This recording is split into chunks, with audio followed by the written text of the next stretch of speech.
And welcome to the Foxborough Zoning Board of Appeals, March 9, 2023 meeting. This meeting and the hearing that we will be considering is being recorded by Foxboro Cable Access. The time being 7 o'clock p.m., we have the continued public hearing. Walnut Master Ground Lessee LLC requests a comprehensive permit pursuant to Mass General Laws, Chapter 40B, to construct 200 units of rental housing for seniors.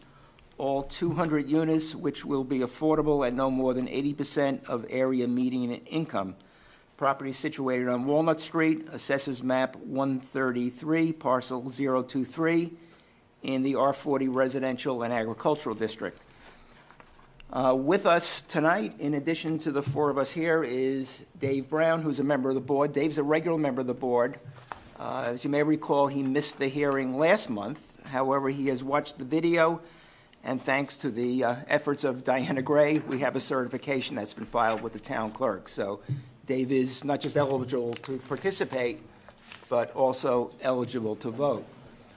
Also on Zoom is Paige Duncan, the town director of land use and economic development, and our peer review consultants, Dave Nader, site review engineer, and Sam Gregorio, traffic engineer, and they're from TEC Incorporated. I don't believe that Judy Barrett, our 40B consultant, is with us just yet. Hopefully she will be at some point tonight. And of course, Scott Shippey, who is the building commissioner, is with us tonight. So just an update since the February 16 hearing session, just materials that have been put on the website that I want to enter into the hearing record. First was my reservation of rights letter dated February 21, 2023, that was sent to Michael Matos of Affordable Housing and Services Collaborative Incorporated and to Betsy Collins of Walnut Master Ground Lessee LLC. Also, we have a letter that was received on February 23, 2023 from Deputy Chief David Larissy of the Foxborough Fire Department, a March 2, 2023 letter from TEC Incorporated, again, our peer review consultant, a March 3, 2023 memo that was signed by 18 separate residents of North High Street, and a subsequent March 7, 2023 memo that was unsigned, but also was from the residents of North High Street, and a March 8, 2023 email from Heather Harding, who is a resident of North High Street. So I'd like to request a motion to waive the reading and enter all of those items into the record. So moved. Dave, second it? Second.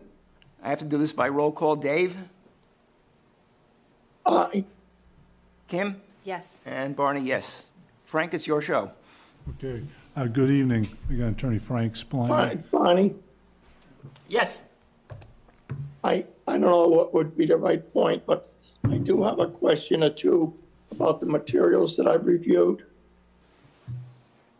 Go ahead. Well, the first question is, when we talk about seniors, what age are we talking about? So it's 55 and above?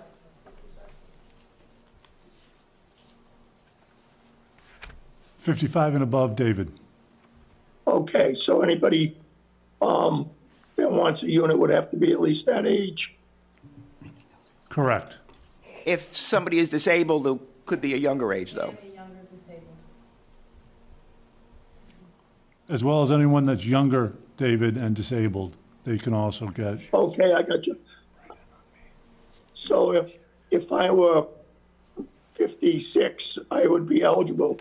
Now, could I have other people there with me that are younger than 55, such as older children, things like that?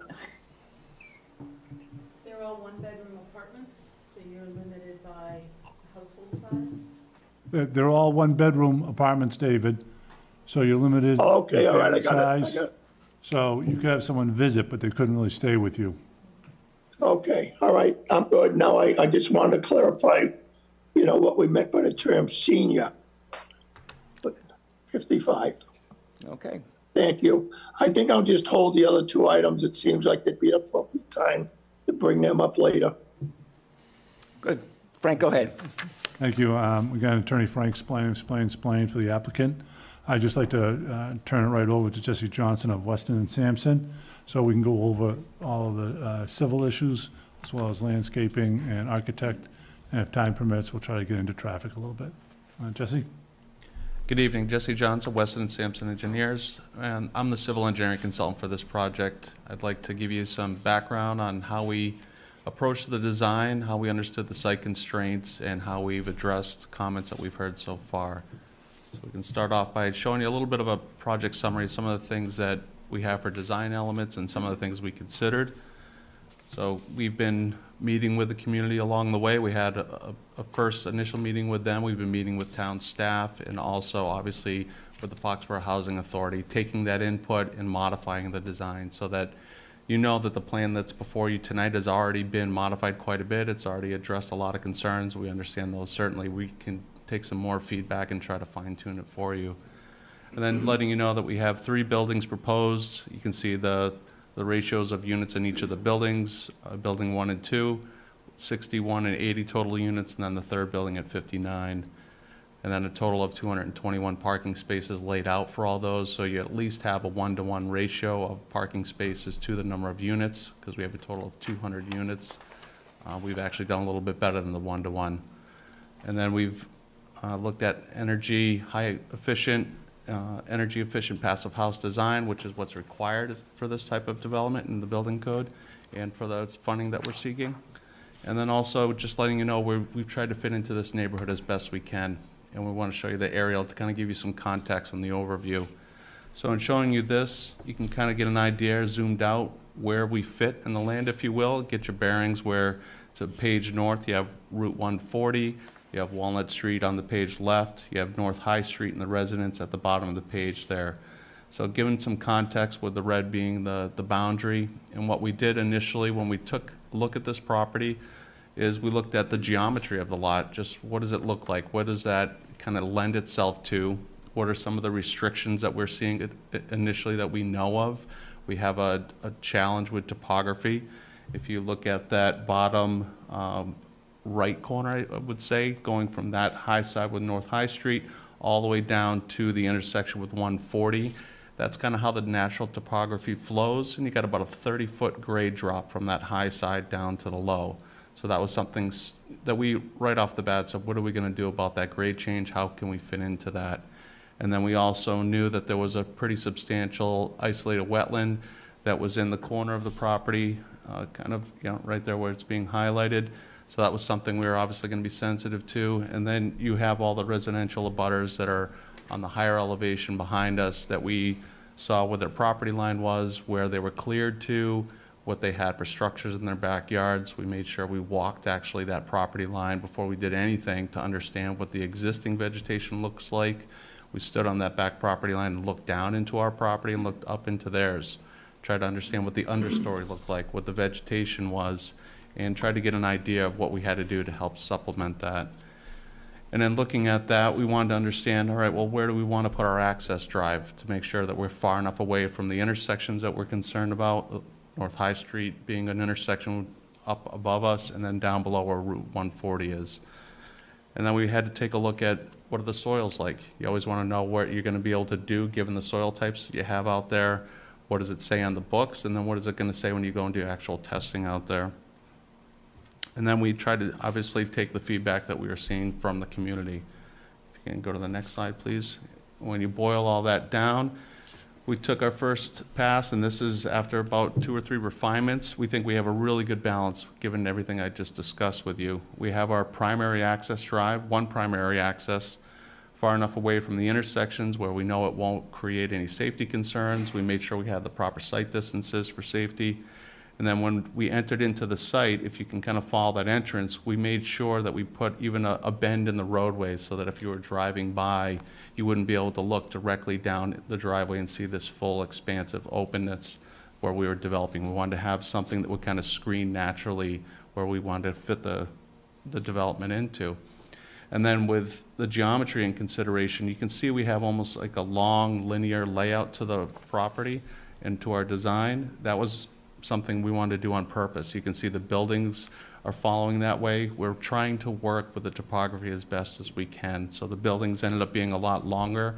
That we tried to make the design compact. We tried to kind of tuck everything in as best we can, trying to get away from those abutters behind us, trying to keep a buffer along Walnut Street as best we can, but also making sure that we have a population of 55 plus. We want to have the vehicles close to the entrance points for the buildings. We want to have the vehicles as close to the buildings in general as we could. And then we wanted their green space, wherever they were going to access their amenities, to be a safe place. We want those behind the buildings if you can. We don't want them crossing traffic to get to those spaces. So it lends itself to a nice design where you come in, you can have your parking, you can access the buildings, and as you travel around, you would go to that third building. And then at that point, we wanted to make it safe for fire, emergency vehicles, so we connected it and made ourselves basically a loop. But in keeping that loop, we had to stay away from that wetland as best we could. We didn't want to impact it. And again, trying to work with the grades, we tried to really tighten this up to keep them all close to each other. What that did, though, was it made it challenging to make the grades work, but we think I'll show you that next. We got the balance, I think, in that regard, and we'll give you some details on that. But in pointing this out too, I did want to make sure that you know that we have parking basically accommodated for each building based on the number of units. And we made sure to look at the number of units, give the proper count as you move through the project. And if you can kind of notice as you swing around to that third building, on the back side of that drive aisle, there's no parking stalls anywhere near there, and that was, again, by design. So we tried to put the parking close to the buildings and not put any type of parking on the back as we got close to North High Street, because then that would require us to cut into the grade more and cut into the buffer. So just things that, if you look at it first, you might not think we did much for it, but we really did. We kind of held fast. We started with a 50-foot no-touch buffer at our closest pinch point, but then we took that building, that third building, which we think is a critical one, and we worked really hard to take that angle of the building. And you can see, even though there is a close point or an apex, if you will, of where that corner is, we took the building and angled it going clockwise away from the property line to make sure we got a better distance. So yes, at its closest point, the building to the property line is about 140 feet, but the other corner of it is 205 feet. And again, because we took the time to angle that away. And then as we started to move around the site, we tried to keep our distance off of that wetland and come back into that central design to go around. And in doing this, we think we did a couple neat tricks with the impervious coverage. We only have, for that whole entire site, we have only 15% that's actually vehicle traveled impervious surface, and then only 32% for the whole entire site. So out of a 15.5 acre site, we only have about 32% of impervious coverage. So that was something we were pretty proud of, that we tried to really keep it as green as possible. Again, trying to consolidate and be really efficient with our layout. I'll also say that we have a centralized pickup and drop-off area, and it's where you would get deliveries, where you would have potentially move-ins and move-outs. You would also have emergency vehicle responses, where we have a nice 30-foot wide area that in case a vehicle has to pull up, you would have, or if another vehicle was there, you have at least 10 feet of a vehicle space and 20 feet clear for emergency vehicles to pull up. And that's right at that donut, if you will, right between buildings 1 and buildings 2. And then everywhere else, as you go around, we did have some areas pulled off for trash pickup. They don't have a formal dumpster, so you don't have an unsightly dumpster pad with a fenced-in enclosure. They actually have a tote type of service where they'll wheel out totes on the day that they're going to have trash pickup, and that's why you see these areas. You have 3 of them, 1 for each building, where there's designated spots that the totes can be brought out, picked up, and then they'd be brought back in. They wouldn't be left outside. And then snow removal, we have a lot of accommodations between landscape areas and around the perimeter, trying to think about what a plow would want to do. It's not always good to just designate areas where you think it works best. You try to think of what a plow guy would actually do as he comes in there. We designated plenty of areas that we don't think will impact sight lines or impact any of the landscaping as you go through it. And before I leave this site, I'll just say utilities are pretty standard. We have water access on Walnut Street, so we're extending water in. We're actually going to loop the water as it goes through. We had talked to the water department about the best way to do that. We got their input and have accommodated them. We did notice that they had one comment to maybe help their system because they have old AC pipe, which is something you try to get rid of any chance you can, that's in Walnut Street. So we had agreed to basically between the connection points on Walnut, do another 220 feet of 8-inch DI, which would be new water main, so that you have a nice clean section going all the way around within our limit of our project. That's the response to the comment from Chris Gallagher, as far as the yes, connection of yep. the two pipes? Yep. So it's about, what, 220 feet? 220 feet. Okay, thank you. Yeah. And then the sewer, as you may know, is going to be extended up to this project. There's a MassWorks grant and design that's in process now, and this project is predicated on that will be brought to the frontage of our project, and we'd be able to connect into that, which would allow us to have sewer service. And there would be no impact onto the town's infrastructure because the fact that we're paying for that sewer fee, the fees that are pretty substantial, frankly, to do that accommodates the fact that you're thinking of the downstream receiving point of those sewer flows, so that it'll take for any upgrades that have to happen at the treatment plants or any type of mitigation needed for the sewer connection. Next slide, please. We'll go into give you a little bit more on the grading background and the grading design. Apologize that you can't see the fine details on this, but I think you can see enough of the general approach. What we do, obviously, is we go in first, get that testing done, see what the groundwater looks like, see what the soils are like, if you have ledge, refusal, if you have a soil type that you have to be concerned about. And given the fact that we have natural topography that goes from that top right corner down to the lower left, you don't want to fight the grades. So you know you're going to put your stormwater controls in that lower corner where we show the big basins. And that's really your starting point. You design those basins and you get them sized right, and you start to work up from there. And then obviously, as I'd mentioned, up at the upper right corner, you have a starting point there. So we kind of know our restrictions all the way around the site, and we start to work inward. What we did to try to accommodate the grades, as I'd mentioned, is having the buildings go linear with the grades instead of going across them to fight them. But we did a couple other things as well. From that farthest corner of building 1 to the back farthest corner of building 3, you have about a 10-foot natural grade change. But within our buildings, we did a 5-foot change. So the finished floor of building 1 to the finished floor of building 3 is a 5-foot difference. We tried to work with that grade as much as we can, and the architects did a really good trick for us, frankly, is that building 2, if you can notice, there's some dashed lines, 2 of them, they did 3 different grade changes within that building. So we have 3 separate finished floor elevations within building 2, again, to try to work with the grades, because we have everything so close to each other.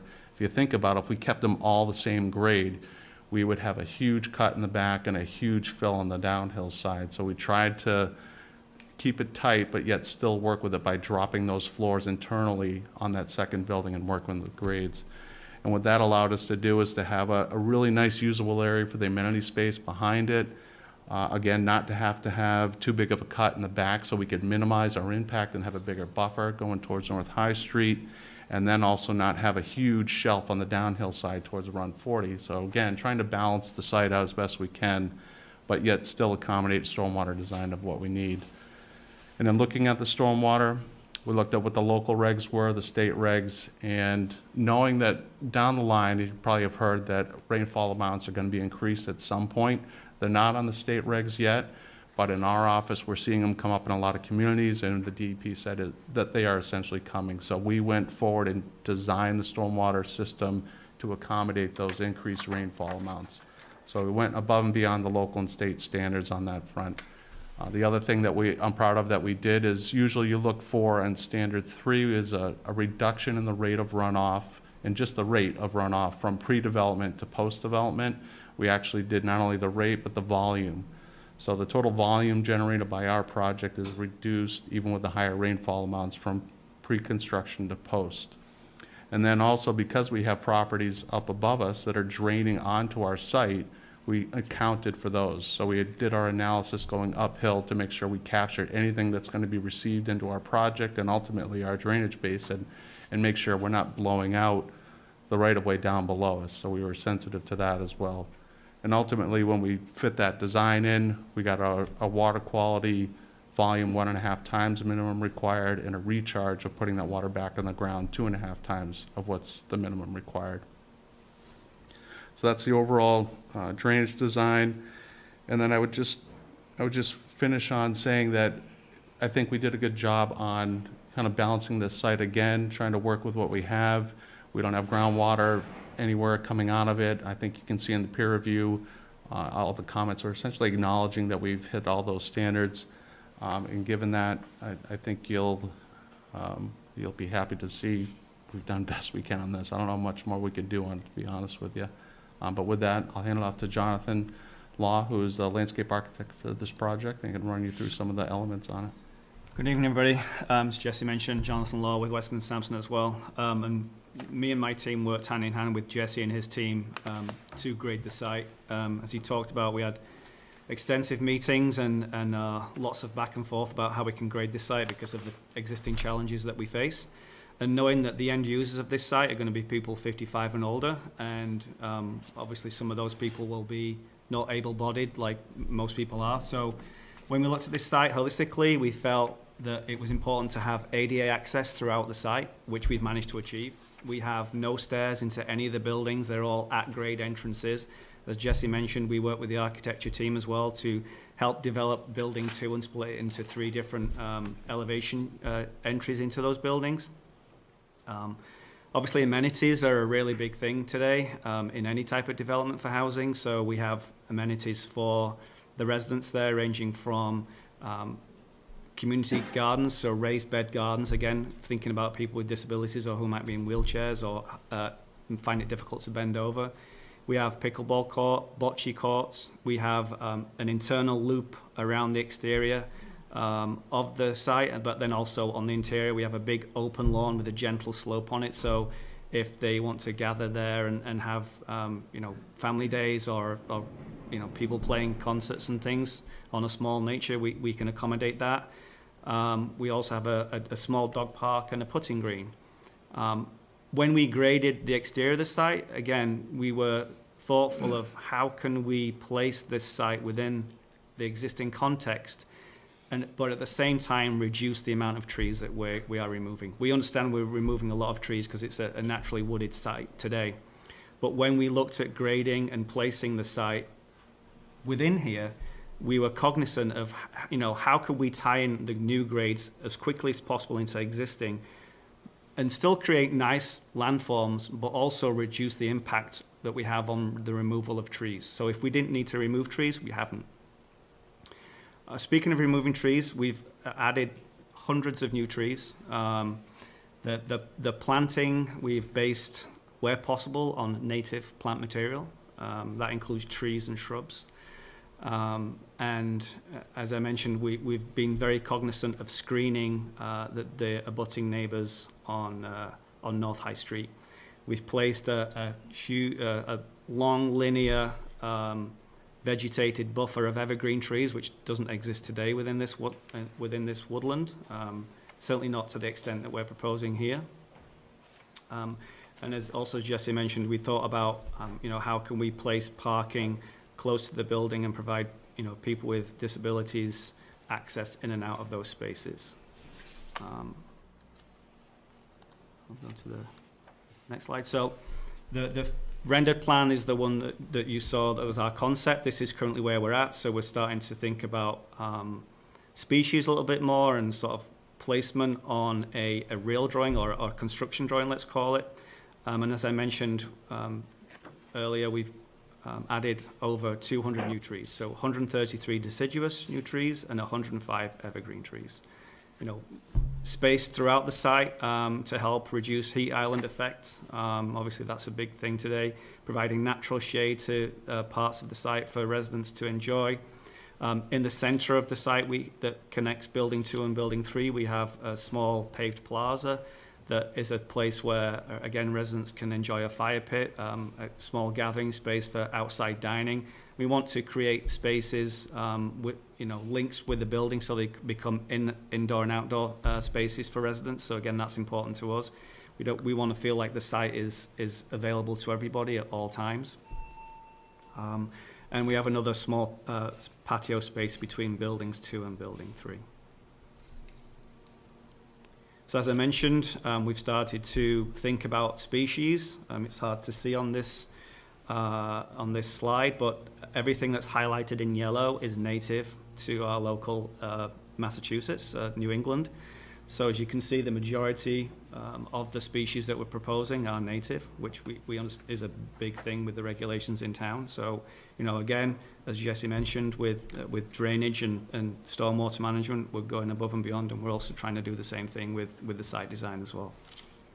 So this is the northern side of the site. So you can see the vegetated evergreen buffer here against Walnut Street, and we're placing evergreen trees around the areas for the toters. As Jesse mentioned, there's not going to be dumpsters that will be located there, but we're still trying to screen these areas when they do have the toters there ready for pickup and drop off. Moments around the central drop-in area. We're trying to emphasize that with different trees, some flowering trees to help give a sense of arrival. I'm just going to leave it. So people know that they've arrived at the site and it becomes a special moment. Again, the majority of the paving in the site will be concrete, proposed to be concrete, which is again ADA walkable surface. But we do have moments again at the drop-off and between the 2 buildings in that small plaza there, we're proposing concrete unipavers. But again, that will be an ADA walkable surface. And as I mentioned before, the site is graded internally to be 5% or less, and in the plaza spaces 1.5, no more than 1.5%. So again, meeting all criteria for ADA requirements.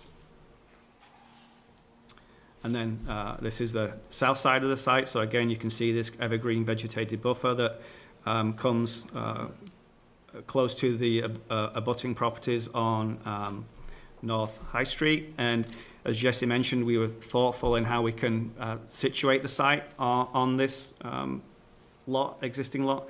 And at the closest pinch point, which is in this corner, where the corner of this roadway is closest to the property lines, we're approximately 71 feet away from that property line on that side.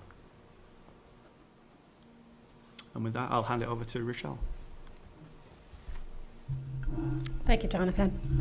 Rochelle, architect and associate at Util Design, and I'll be building off what Jesse and Jonathan have been talking about in terms of the design approach and discuss the architecture as well. Building off of this site section, this is where I'll begin, where you can see the height relationship of 2 buildings. Over on the upper right, you'll see the orange line indicates where we're cutting the section and its relationship to North High Street. You can see the elevation drop that's been referred to, and where buildings 2 and 3 are located proximate to each other. As Jesse had mentioned, we brought the buildings as close as we could to each other while trying to balance daylighting buildings, providing sufficient daylight to the units, and also adequate sort of a courtyard space in between, so not too scrunched up. And so that's what you'll see in buildings 2 and buildings 3 here. What's important to note is that these are 3-story buildings, and that's what's highlighted with the red text. So those units will be in that zone where you see the 32 feet height, give or take.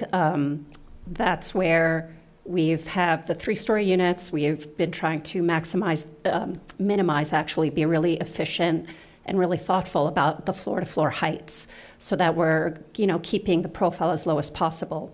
You'll see in the elevation that's right above it, these pitched roofs. That's part of the New England typology language that we're working with.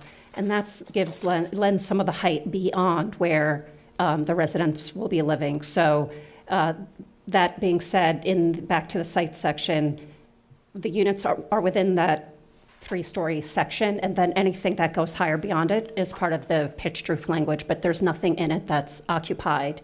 There are no units there, there are no windows. It's simply pitched roof.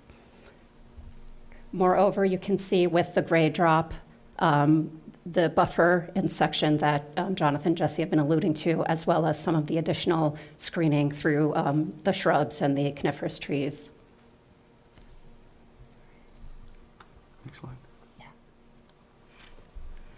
I'll take you through a rendering tour of the project with these visualizations. Here we're at Walnut Street at the access entry, and this demonstrates the building is modeled there. It really is there, but the project is so nestled in the interior of the site, and there's such a good buffer around it that it has such a minimal impact, and it's really low profile and very, contextually aware of its neighbors. Just a really great neighbor. That drop-off area that Jonathan had been pointing to before, here's a view where we have the entry to the project. What you see in red is the community building, and that's sort of the central heart of the community. It's meant to be a welcoming space and inviting, and represents, the goals of the project in terms of being a place that's, a good quality place to live and a good asset to the community. You'll also start to see, the approach we're taking stylistically in terms of the architecture. So I'll be speaking to that more, but these forms with the roof profiles and sort of the classic New England simplicity with, careful attention to proportions and careful, thought around the ornaments of the building. So we're picking up on that to help lend a sense of scale and contextualism to the Foxborough neighborhood. Here's the community building from the back. So this rendering, I think, brings to life the idea of what this community is about for the residents and for the neighborhood. And again, it's flanked on both sides by the residential portions of the building. Building 1 is over on the left side of the rendering. Building 2 is on the right side. And you'll see the moves we've made to try to help scale down and bring a sense of human scale, human element to the buildings.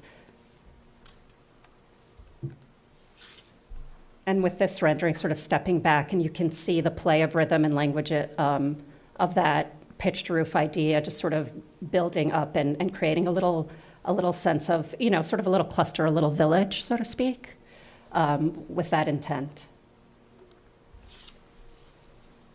This is an elevation view of that, sort of giving kind of the 2D, bringing into play the colorways and materials that would be, that we're representing here, things that are familiar, the shingle, a little bit of fieldstone at the community building, some of the clapboard and board and batten kind of language. And it's really been a balancing act between taking what is, in terms of New England typology, very often found in single residential homes, and bringing it to a multi-unit type of a project. So thinking about those key elements of proportion, how we scale it down, how we break it down so they're not massive, they're not blocky, really important. In addition to that, we're layering on top of it this really high performance criteria of passive house, which is one of the most rigorous, it is the most rigorous performance metric for buildings right now. So that's coming into play, and when Jesse talks about balancing act in the site design, we're doing the same thing with the architecture, giving, quality spaces, but being really thoughtful about how we're minimizing height, how we're responding to the contextual regionalism of the architecture, how we're thinking about, creating a welcoming space, but also providing a lot of privacy. And here's just a blow up of that little diagram of those materials and textures, just to get a sense of the scale of it and a feel for that colorway and materiality. I did want to step back for a moment and just bring this back again to the idea of project goals in the sense of creating a safe and attractive, a socially supportive community for residents, something that is just welcoming and welcomed at Walnut Street, emphasizing again that while we're trying really hard to balance grading and building with low impact development, being sensitive to the wooded site that's there today, and building something that really gives back to the site it sits on and to the residents that are around it.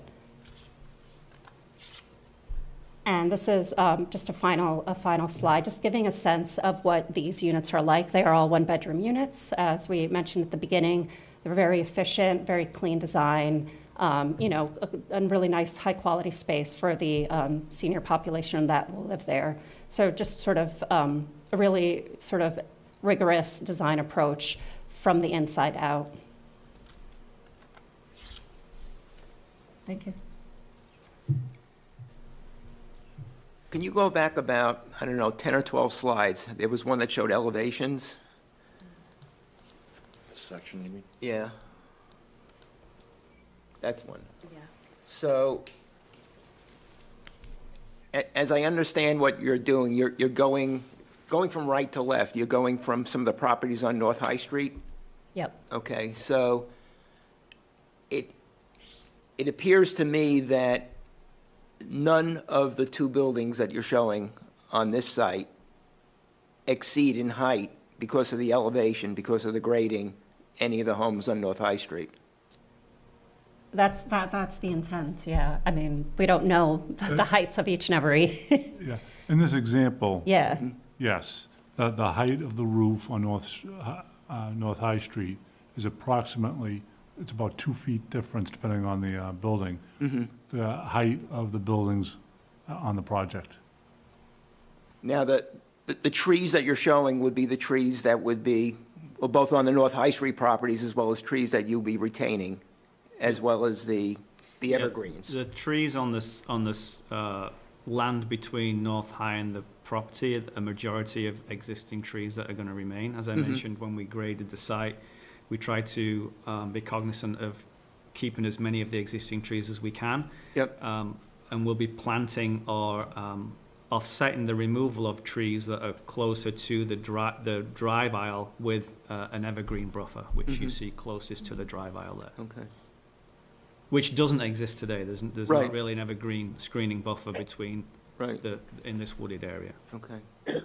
So I just want to make sure that I understand this. So Frank, you just said about a 2-foot difference in I this think example. If you look up there, the elevation for the roof, It looks about 4 feet if it's It's- 296. It's about- 296 and then 302, so 6 it's 6 feet. From the 6 height feet. of a roof on one of the residences on North High to The pitched building. roof. It's that pitched roof to again. the pitched roof. Yeah. So Okay, it's from pitch on North High Yep. to pitch in the site. Okay, and there's a 4-foot difference. It's 6, approximately. Okay, 6. Okay, thank you.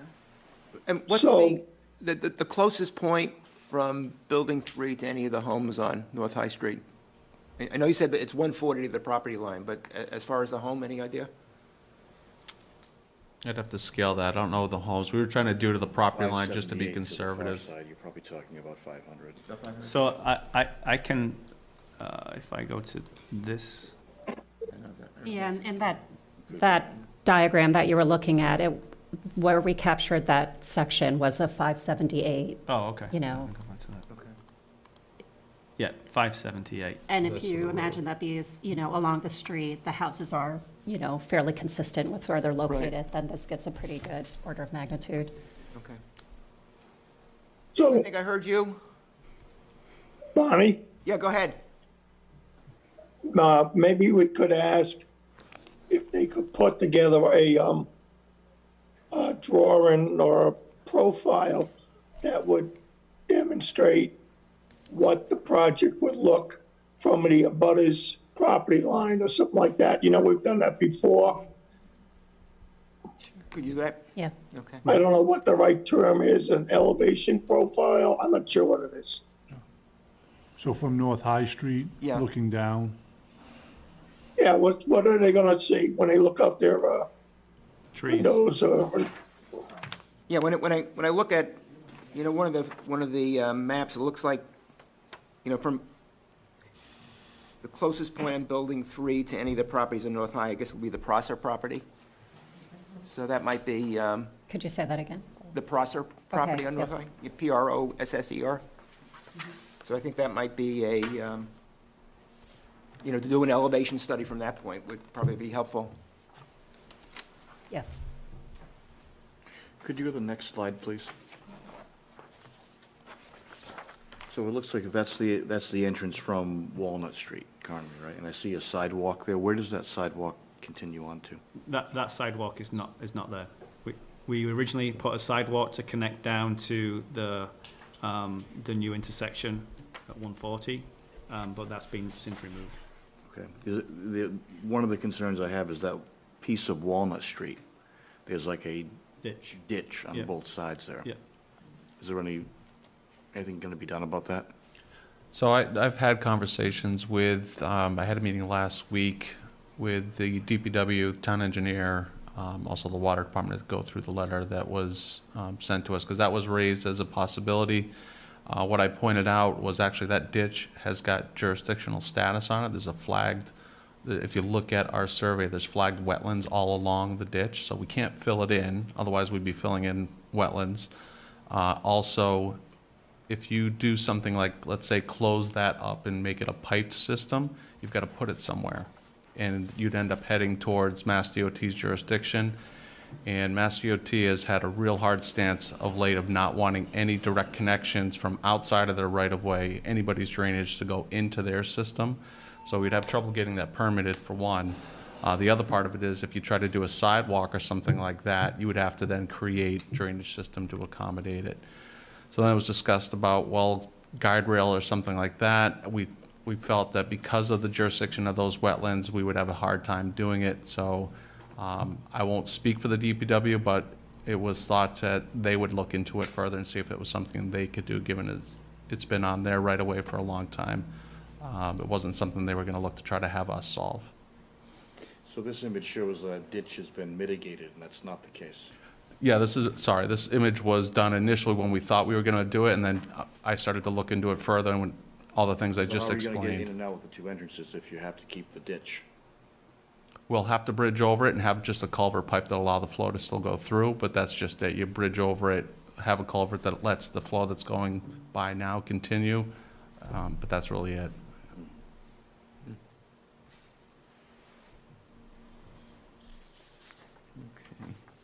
Questions? So based on where the building placements are right now, it looks to me, but my question is, 1, 2, and 3, are they far enough away from each other so that all windows that could have direct sunlight streaming in will have direct sunlight streaming in, if they're capable of it? Okay, so there's not going to be shadows from one of the other buildings blocking direct sunlight? No, every unit should have good quality daylighting. Okay. Where building 2 turns and meets building 3, there's a healthy 35-foot, give or take, buffer there, and that, given that the 3-story buildings is a pretty okay, and those are corner buildings on building 2, so they have light coming in from the corners, and we were careful to locate either, vertical core spaces or support spaces on building 3 where that juncture is, so that we're minimizing any unit impact. But otherwise, they're all in the round. Where you see building 1 and building 2 come close together, that little square there is the community building, so it's having no effect at all on the units.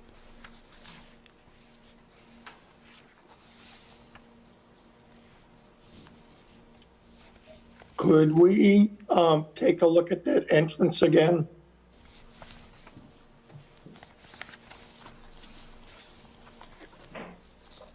The photo, and I got a question or two.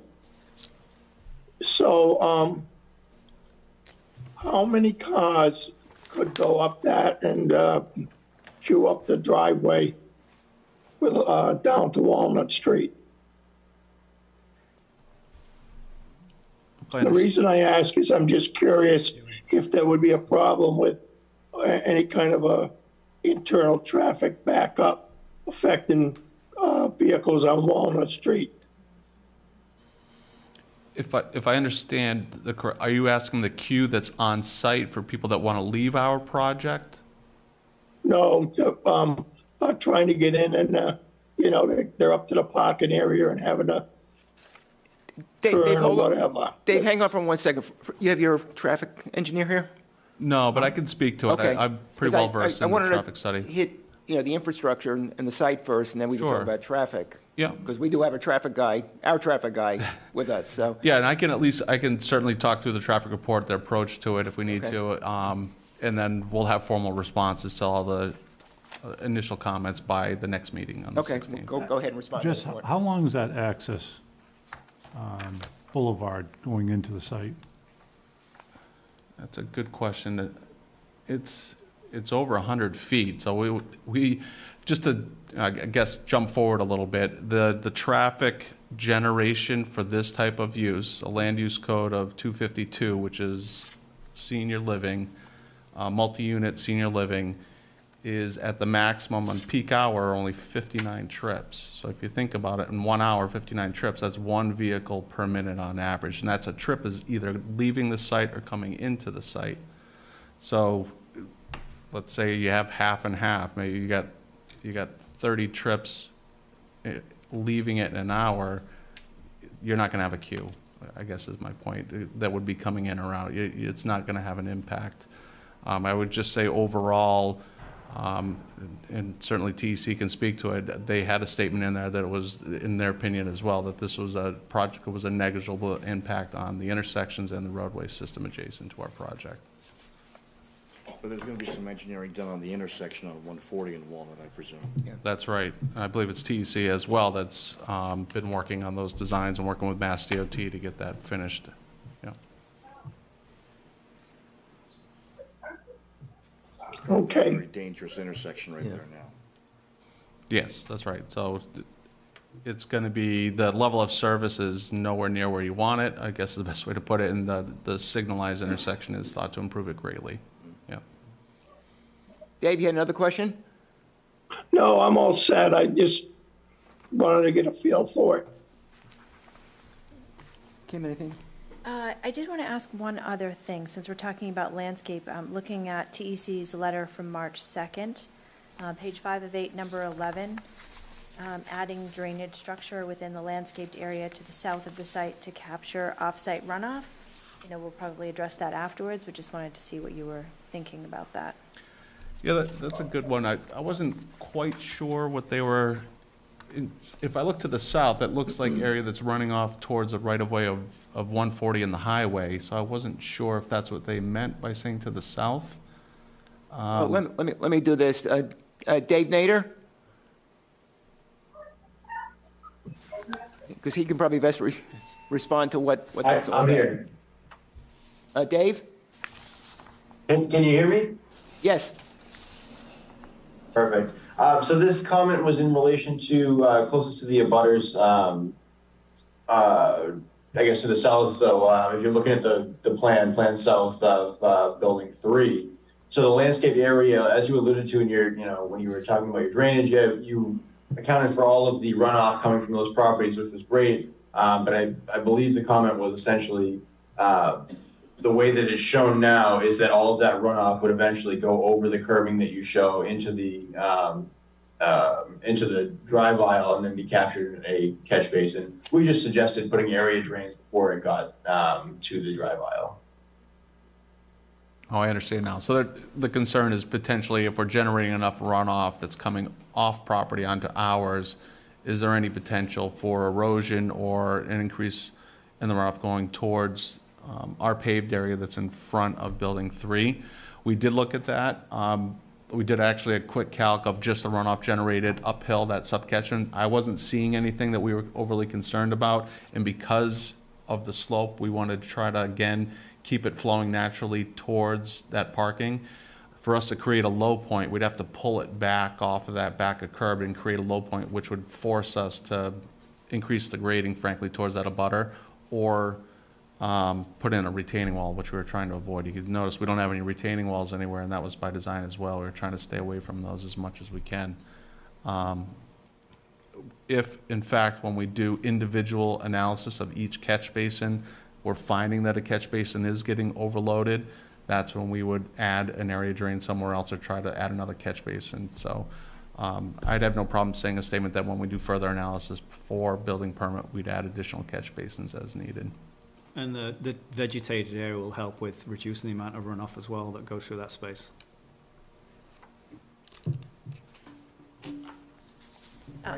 David, does that make sense to you? Yes, yes, it does. Okay, thank you. I just had general questions Go ahead. about the, some of the comments in David's report, where in different places it talks about items being mentioned but actually not present in the information, and how that gets corrected. So for example, talking about proposed lighting fixtures where nothing is proposed, just inconsistencies like that. Yeah, and frankly, that's housekeeping, I would call it. It's just where we had notes with arrows pointing in a spot that the arrow should have been moved over, pointing to another fixture. Or like, I think one was talking about a transformer, pointing to it where it wasn't there. Again, just Scrivener's errors that in the haste of production at the last minute to get it out, we didn't get a chance to back check and make sure all those things were cleaned up. We'll clean that all up certainly on the next go around. So I appreciate the comment. We'd like to have our plans as clean as possible, but once in a while you do have stray notes. And what we'll want is for them to respond to TEC's, Each one. Okay. comments, so. Thank you. Yep, and we'll do that. The internal roadways, the width of the roadways? Yeah, 24 feet with the 9x18 parking stalls, so that's fairly standard for two-way access, very safe. Make sure you have plenty of room for backing cars out. Sometimes you can go as low as 22 for a width between parking stalls, but I frankly like 24, and we were able to accommodate that. And we're also incorporating charging stations as well within certain parking areas for each building. The fire department didn't raise any questions or concerns about, the ability for their vehicles, so I assume that they're okay, but, just want to clarify with them that is in fact the case. Sure. We did have an initial staff meeting, technical review with everybody. They had given us some feedback on that access point where we neck down to 20 feet. So we go from 24 feet down to 20, which is essentially to be intended for emergency loop. Obviously, residents can use it. 20 feet is okay for two-way, but it is just barely okay. So the fire department suggested putting the designated fire lane on there to make sure that no one parks there to restrict it. So if you have a clear 20 feet, then it's fine. So that's why you'll see the hatching of a 6-foot wide hatching all through there, which was from the input of the fire department to make sure we can keep that. And we'll have additional signage as well. So you'll have the fire lane hatching visible and the signage to accommodate. Now, will the emergency egress access point be gated, or? Yes. The one off of Walnut Street, yes, but not the through road access road. Okay. And that second access point there is something that they asked us to do, and we incorporated that in the design, because we didn't have that when we first presented to them. And who will have access to padlock key, what have you? That would be something we'll work out with the fire department. We didn't get to that point if Okay. a knock box is fine, and how far off the road. Sometimes they want it off the road enough where they can get their vehicle off the travel lane and not obstruct anybody on Walnut Street. So we'll work with them as far as how far in they want that and what type of lock box they want. Okay. Can I piggyback on something? Yeah, on go that ahead, of course. aspect? I never mean to ignore you. I know, you don't ignore me. I don't take offense. Number 6, did you do a modeling of fire department access around that whole site? We did with we obviously have our own software, and in the software package, they give you fire trucks, but we're trying to find, we've reached out to the fire department to try to get the actual biggest ladder truck to make sure it coincides with what we're using in our software package. If it's a little different, then we'll just upgrade it, but we still feel fairly certain that we accommodated it, but we will make sure we do that before we address it. Perfect, thank you. Any other questions here? I have a general question. So in terms of access to this property, is this, like all of this area that's open to the public, or is this considered for the residents only? I believe residents only. But that doesn't mean they won't have some shared amenities with other Federal Housing Authority facilities, I believe.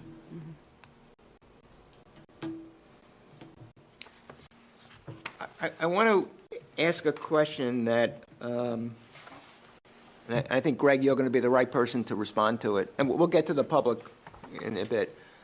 In one of the communications from the High Street residents, North High Street residents, there was and I'll read it. We would like to suggest that all proposed units be incorporated into the 2 buildings situated along Route 140, and that building number 3 be omitted. And then they go on to say, reassess the number of units. This project was originally 80 units. Current proposal is 2.5 times larger at 200. Where did you get to 200 from, or where did you start and where did you get to? And why? Thank you. And I asked the question of Paige yesterday, and she said, we're going to have Greg answer that, so that's why. Okay. So originally, when we started the site, there was no municipal sewer available. So we were limited to, I think it was 80 actually, I thought it was 90 units because it was on-site septic. The soils really weren't all that conducive. And then working with the municipal government to get access to the sewer changed everything. So one of the parts that originally, when we proposed this, we listened to the abutters, and originally these were 4-story buildings, and it was really recommended that we lower the buildings to 3-story. And that's where we came up with the 3-story and 3 buildings of 200 units.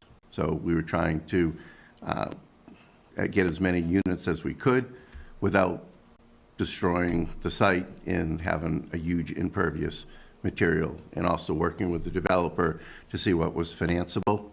So really the big change was when sewer availability was obtained, as well as the infrastructure costs, you know, of trying to put a signal in, the sewer extension, and we're at $5.5 to $7.5 million is what it's projected. So in order to try to get some type of return, we're trying to do that. Additionally, the waiting list is over 2,000 seniors. Out of those 2,000 seniors, I think, what was the number, like 170 were Foxborough seniors or disabled. So that's where we came. So it was a big change to go from 4 stories to 3 stories. I don't know if the number would work if we went to 4-story and have 2 buildings. I don't know if that's even been looked at. We listened to it. And the other thing that we did is we actually moved the buildings further away from the residents. I'll be interested to hear from, if you go from the closest house to the building, what that distance is. I mean, it's sizable. Okay. All right, thank you. Paige Duncan, any questions? No questions. I would just reiterate what Greg said. You know, as the grant writer for this type of project, if we went in with 80 units, we would not have gotten a MassWorks grant, certainly not a $4 million MassWorks grant. So the need for housing, housing authority housing is so great that really we needed to have a certain scale, as Greg mentioned, to justify the expenditure on the sewer and signal and all the infrastructure costs. So I just want to reiterate that you know, there was a reason why nothing got done for 10 years when it was only 90 units, and that was because it wasn't a viable site. It really does take some of the increase in order to make this a viable site and to justify a signal, which is, you know, about $4 million of this project. Okay, thank you. The other thing that we listened to too was the public safety. Everybody, originally this was going to be a combination of senior and family housing. And then we listened to what people said, and it's all senior or disabled. So that's a big difference. There's not, these are 1-bedroom units. There isn't family accommodation, and that was from the direction of the town. So we've tried to listen to both the abutters, the town, and come up with an optimal amount that we could do. Okay, good, thank you. Dave Nader, do you have any comments, any things you want to bring to our attention that are either within your letter or outside?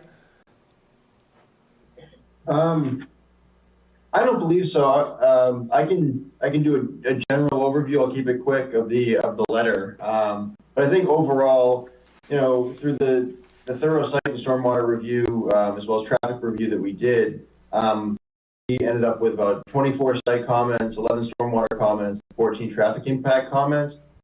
These comments were just either general notes or minor inconsistencies. A couple of them have been brought up on the call, but nothing that really impacts the design. Overall, I mean, the project appears to meet state regulations, stormwater standards, and general engineering best practices. So no large anything really that stands out to me. Okay, thank you. Bonnie, Yes, Dave, go ahead. I think this might be the right time, I'm not sure.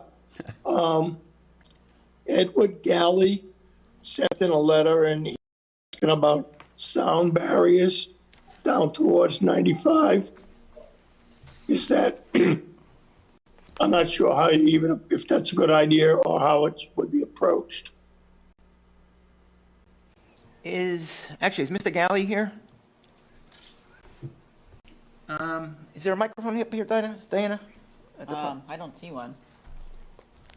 You can sit in my seat.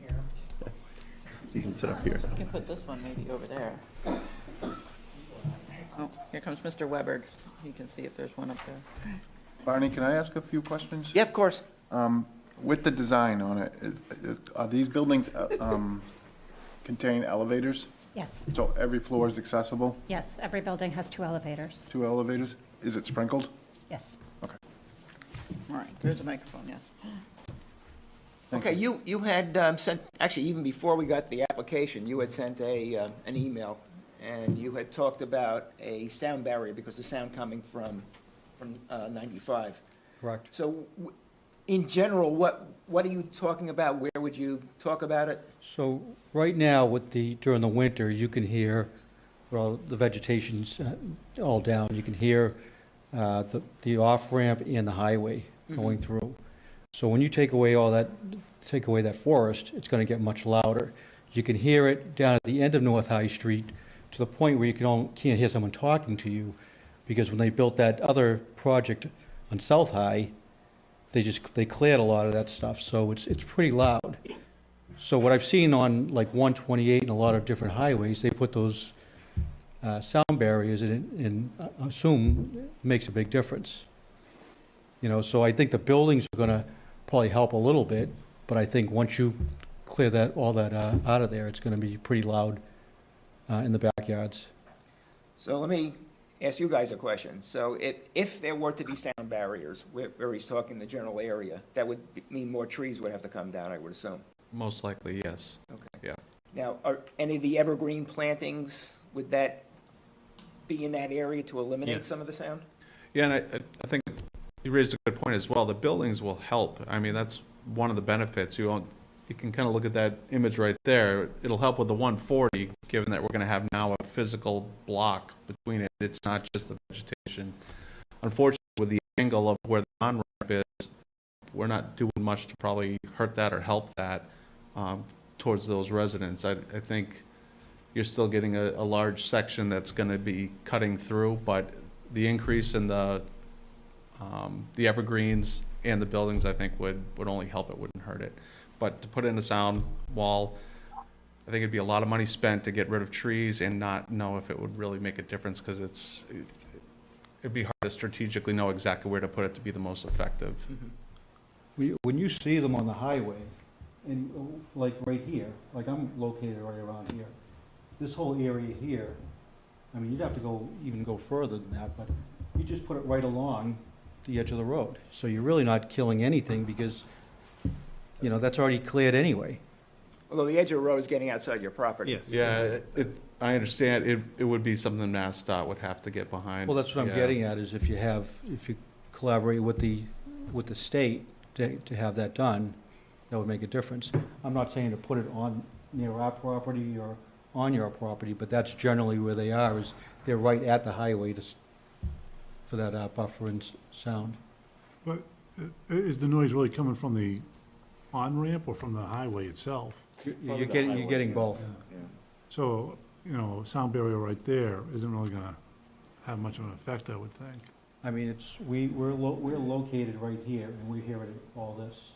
We also hear it coming from here, like I said, from being cleared from that other development that was put in. So it's a suggestion, but Yeah. I think it would help. If Mass Highway enlarges or alters the highway, they're forced under federal regulations to put those retaining walls up.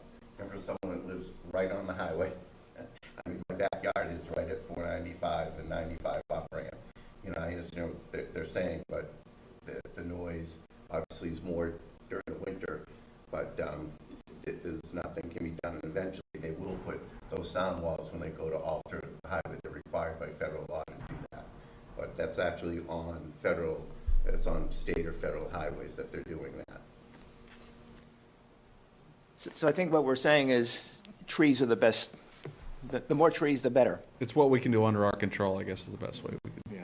And as we mentioned, yes, we're taking trees down, but we're augmenting that with evergreen trees, which are really not there today within this woodland. It's just a deciduous woodland. So the evergreen trees will help with the flanking transmission from cars driving on that off and on ramp. Yeah, in all seasons as well. Yes. And also to help visually. I mean, I don't know if you can see them from those yards, but the evergreen trees will also stop visually being able to see those on and off ramps as well. Okay. I want to go to lighting, because this was also a question or an issue that the North High Street residents raised, and I think it's, particularly with the Building 3. Sure. So I want to talk a little bit about the lighting there, and the suggestion was to have, I guess, sensor lighting as opposed to, the standard lighting. But So we did initial lighting design, which you always have to do. We looked to make sure that the light levels are at safe levels for any of the egress points, parking stalls, and then make sure that by the time you get to be approaching property lines, especially abutters property lines, that you've minimized it to a foot candle level of 0.1 or 0.0. All the lighting that's proposed out here is full cutoff, dark sky compliant, LED. We were able to get the design to work on that Building 3, especially where the lighting levels are getting down to 0 by the time we are at our limit of clearing. So we still have 50 feet of vegetation at its closest point, and beyond it gets bigger where we have no light intrusion coming from our lighting design. That's not to say that you, obviously, if you're looking through the woods from a residential area, that you won't see a light, but it's not going to be to what's considered a light pollution or anything that we have done to cause intrusion into the abutting property. That's the best way I could describe it. We've done everything within the typical lighting standards. I don't know much more we could do other than, yes, you can certainly have them where you turn them down after certain hours in the night where, like, let's say 11 till 6 in the morning or something, you have the levels, you can adjust them down. I wouldn't think you would want motion sensors maybe on the car park, the pole-mounted lighting, but certainly you could have that on the egress points. You'd want to always have emergency lighting at those points, but turning them down, that's not a problem.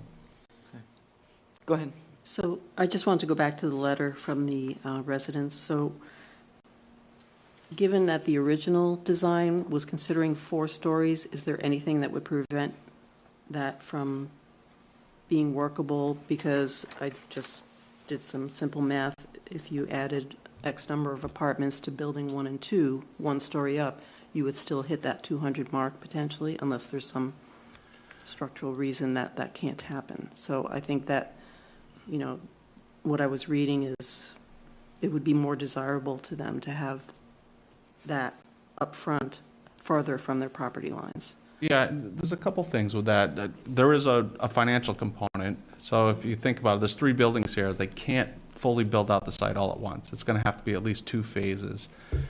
They can't build out all 200 units in that first phase. You got to be able to get some occupation, get some money coming in to be able to go to that last 3rd building and get that. So that's one aspect. But I looked at it today to say, well, what happens when you take away building 3? What does that really do? What does that gain?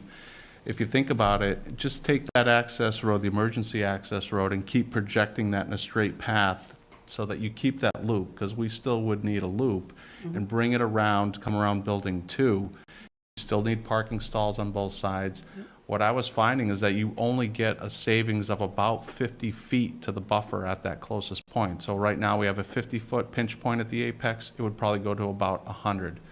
So that's what you would get, nothing more than that, because you still, again, need to have that access all the way around, parking stalls on both sides, grading associated with it, and tree clearing.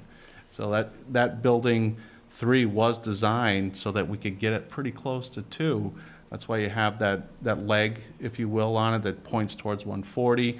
That's why it's kind of nestled in, and it's why we angled it again away from that property line so that we don't follow the property line at that closest point. We've tried to shift it away. I'm just envisioning that it's 50 feet more of trees that will remain. Just in that one area, though. It's not anywhere else. So it actually, we're at that 100 feet in a lot of other areas already with our current design. And we can supplement like we did with the evergreens to kind of make up that difference. So that's really, it's the financial component where this couldn't be built all in one phase, and it really doesn't have a big benefit when you do it. And then you go up another story, so that gives it another chance to be at a height higher than maybe some of the trees where you might see it from the dwellings up on North High Street that you wouldn't with a 3-story. It'd go up another Again, 11 to 12 feet. Yeah, I'm just reading that it looks like it's the distance this way. Thank you. Is there any way on the site to move Building 3 so that it will be further away from the North High Street residents? Or I know you've got the problem with the wetland area. Yeah, I can't tell you how much we've worked on trying to get that Building 3 as far away from that property. We have gone through so many iterations. UTL in our office, they've worked hard to give us a footprint that they know will work. And then, like I said, we were doing everything we could to get parking stalls away from that property line, to get the grading to be impacted. We cut the building down 4 feet in that area. So, you know, if you think about it, if we started off high, you would have to fill the bottom quite a bit. If you cut it down like 10 feet, you have to be doing retaining walls. So again, we tried to do that balance where we cut that foundation in 4 feet already to try to get the building sat down as much as we could. And then the driveway and the access aisles cut down 5 feet actually to try to make it work. So we were doing all these other things that we have control over to try to get it down, but shifting it towards Walnut Street starts to get towards that wetland and starts to squeeze that amenity area more. Getting it to go towards the on-ramp doesn't do anything for us either. And then even moving it to the left towards Walnut Street, you're not gaining much of an offset. So that's why we said, all right, Jonathan said, all right, well, let me see what I can do with plantings to increase the buffer. And then when we saw the section, in our mind, it wasn't really seen as an issue because of the current mature trees that are going to block it and the overall distance from those residents. You know, the numbers we're talking about are to the property line, but they're not cleared to that property line. Maybe they want to, so that's why we're giving you that 140 and 205 number. But if we do the section view and show you to the actual dwelling, it's even beyond that. I bet it's over 400 feet. And we can't push to the north towards Route 140 because then we start having to grade outside of the property line of the site, which, as you know, we cannot do. All right. So it's really, we've kind of fit a square into a circle here to get this building where it is. Could you repeat what you had said about the lighting? I think the lighting for Building 3, that Sure. you said it only went to 50 feet, or I just want to make sure I understood what you were saying. Sure, so if you look at our lighting plan, we have the foot candles. It gets down to the foot candles diminish to the point of 0.0 by the time it hits the proposed clearing line, so that it's not going into the woods, let's say. And when you do those foot candle analysis, they don't take into account how the trees affect it.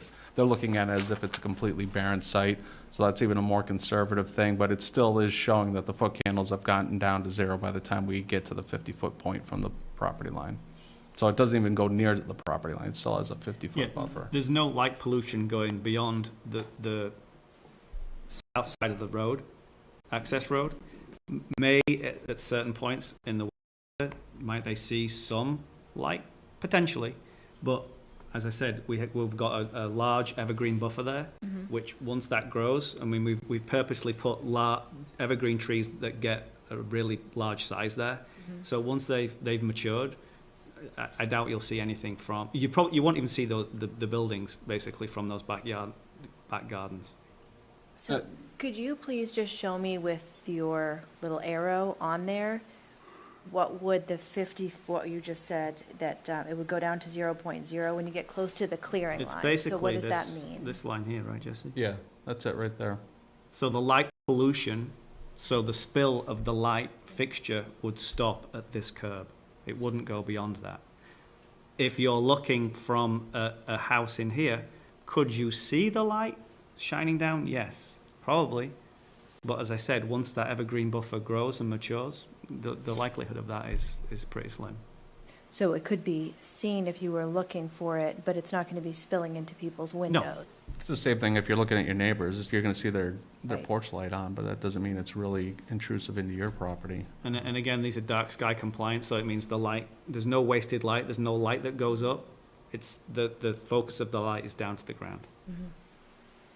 Thank you. Anything else here? Nothing for me. Dave, any other questions? No, Okay, so what I want to do is let the members of the public ask any questions that we haven't covered. Again, we're not at the point of talking about yes or no on a project, just trying to see where you are, see what your questions are. Obviously, let the applicant's representatives respond to your questions. So what I'd like you to do is to identify yourself by name and address, and I think it'll probably be appropriate to utilize the podium so it would pick up on the cable access.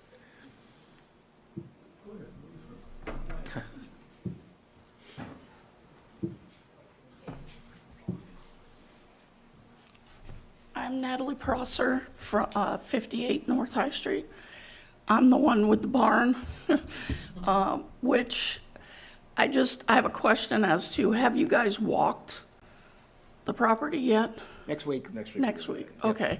Because they did mark it off, and looking at the flag that they put up is really close, I feel, to like the stone wall at my property.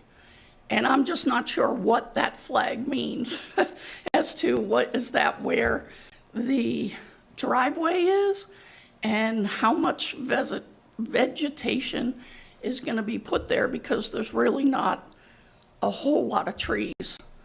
Looking from my property, there's a lot that have fallen down, and, you know, within that there's a lot of trees, but there's a lot of down trees also.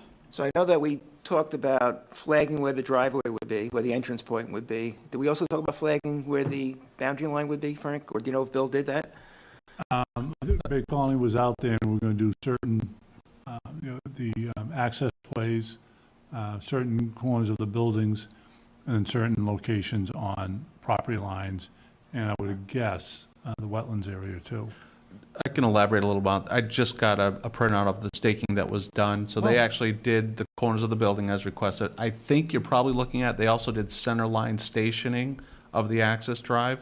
So I think that'll be a big help for when we go out there for the site walk. We'll be able to kind of follow the roadway system as it goes around and the buildings themselves. And then the property line coincides with that wall. The wall's a great spot to go to. And to talk Because about, like I'm right here. Jonathan and I stood right on your property. I know exactly Okay. what you're talking about, because we got up to that wall and we turned back and looked, and I said, all right, what are we looking at if we were this abutter? We didn't know it was you at the time. And it was really surprising. There is no understory in that whole stretch of woods. It was a little bit stark, and we thought we would see more, but there really wasn't, even at the time of year we were there. Which is why Jonathan keeps saying we are going to really beef that up to make sure we get something back. Because if it was left untouched, yeah, you'd be able to see right into us. But I think during the site walk, we'll be able to see that a little bit better, and Jonathan can certainly talk to how we'll be able to mitigate that. And how long does it take these trees to mature? You know, like, are you planting them, this high, this high? No, we're proposing, I believe, that the evergreens down that edge would be 10 to 12 feet installed. They're green giant arborvitaes, which grow vigorously fast. Okay. So within, they may get 3 or 4 feet a year of growth on them. Okay. And we'll space them closer together, so, the sort of deflection, or there's already a green wall, so to speak, on day one. We're not going to come in and put in something you buy at Home Depot that's this tall. Right, so. right. Okay, I think the biggest thing was what that flag meant, like what it represented, and, just to understand. Those So- trees too are deer resistant, which is really important, because I planted those as that ones in my house, and they grow very fast. Thank you. I'll be indicating before we close tonight what comes next, but we will be doing the site walk on Tuesday of next week, and the public's invited to be with us. Okay. All right, thank you. But not a lot of parking. Right. Public's involved. Don't drive. Don't walk out. Good evening, Patrick Evans, 37 Walnut Street. I guess my concern is not necessarily about the project per se, but about the residents that'll be residing in the project. As we all know, and I'm not here to stereotype, but we're a blue-collar town, always been a blue-collar town. And my concern is with the individuals that are going to be leaving the development, walking up 140, going to the gas station to get their cigarettes and their scratchies. And how are they going to get there? And my concern is, sidewalks were omitted. Is there any way the DOT can work with us on one? Because we're dealing with elderly now, and not all of them drive.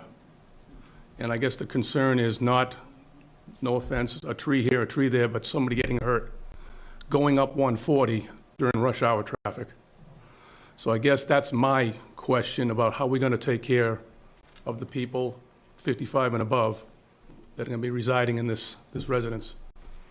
Do you mean them walking from the development up to a store or something? Yes. They do it from the other places. They go up to the stores, they get their scratch tickets, they get their cigarettes, they get their 12-pack of beer. I mean, it is what it is. But that's my concern right now. I don't know if the property line on Walnut Street goes across the street, where it might be feasible to put a sidewalk to that side, and then something be set up by the gas station. But they're going to be walking up 140 to go to Ocean State Job Lot, different other places, those who don't have a car. And pretty much that's what I had to say about that. Thank you. Greg, does the Housing Authority have, vans for people on its properties? We don't. We work with the Mango in the senior center. It does come on site on a pretty regular basis. But I was just listening. I don't know how many people from the property on Baker Street actually walk. I mean, they're pretty limited that way to be able to walk to the shopping center. I don't see many people walking that way. Mm-hmm. Okay. Anyone else?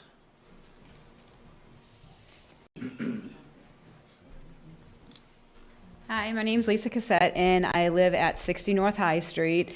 Kind of a comment, I guess, on building number 3, since that's closer to my property. I live next door to the Proctors. Is there a possibility, I know it has been said before about potentially taking away building number 3 and adding it to 1 and 2. I have a little bit of a concern, I guess, with 3. With 3 being as far as it is, if that's supposed to be for disabled people, I feel like that's kind of far for police, fire, whatever, to get to them for need be. So if you were able to take away number 3, putting 1 and 2, the bottom levels strictly maybe for disabled, handicap, so that it's easier for police, fire, whatever, ambulance to get in, to get to them, and that way allowing us on North High to have that little bit more of a buffer instead of looking out. It's going to have, I know it will happen, that we'll look out and see the buildings. Because even like what Natalie said, you look out right now at our property line, and it's a whole bunch of dead trees. So much stuff has fallen throughout the years that you're going to see. It's there. As much as you want to hide it, I don't believe that it's going to be hidden as well. So I guess that's just, I don't know, an option that something else. If you were to take away number 3, to add that little bit more of a buffer. I know another 50 feet, it doesn't sound a lot to you, but it's a lot to us. And then adding it on buildings 1 and 2, having the lower levels potentially for handicap disabled. I know that would mean going up on both of those units, but I don't know. I guess it's an option. If it is an option, but an idea, I guess. So that's it. Okay, thank you. Thank you. Thank you. Anyone else? Well, I guess we can talk a little bit about traffic now. Okay. Can you go to, just give us a sec. So what I'll do is I'll talk about a little bit of the methodology. how you approach a traffic report, how you approach looking at a project and doing the analysis. And some of these slides that we have up here. I should have worn my glasses. That's not looking too clear for me. Yeah, I'll look here. So first thing we look at is the opening year was projected to be 2026. We have to have a starting point to think about what's the baseline and then what is typical standard is go 7 years beyond that and estimate a growth period over that 7 years and see what the impact will be, not only at opening the facility coming online, but 7 years out. So we're looking at 2026 and 2033 as the study years. And then also what's nearby to our project. What are the intersections we have to be aware of? So obviously we have the Route 140 intersection, but we also have the North High Street intersection. So those are the two intersections that were thought to be the only ones that we would need to look at for our project, given those are the ones that flank us on both sides. And then doing traffic counts, trying to understand what's going on for existing patterns today at those intersections and on the roadway. The traffic counts were done in June 1st of last year, and then also an ATR was used on June 2nd, so essentially the beginning of June. The thing to note with June is school's still in, but also historically, June is considered to be a busier month on average, about 14%. And sometimes people adjust that number down, whatever you get for a traffic count, to accommodate that. In this case, we did not. So we stayed a little bit conservative to understand June's a little bit higher. We'll leave it there and just try to be a little more conservative on the baseline design. And then also you want to look at crash data. You want to understand what's going on historically at those intersections. Is there a problem? Is there something that needs to be corrected? And is our project coming online going to exacerbate that? From the crash data that was brought in and analyzed, it was shown that the actual incident rate of crashes, especially at the 140 intersection, was actually less than the average for the district, Mass DOT district, and for the state. It was almost half of what you would typically see for a rate on the crashes.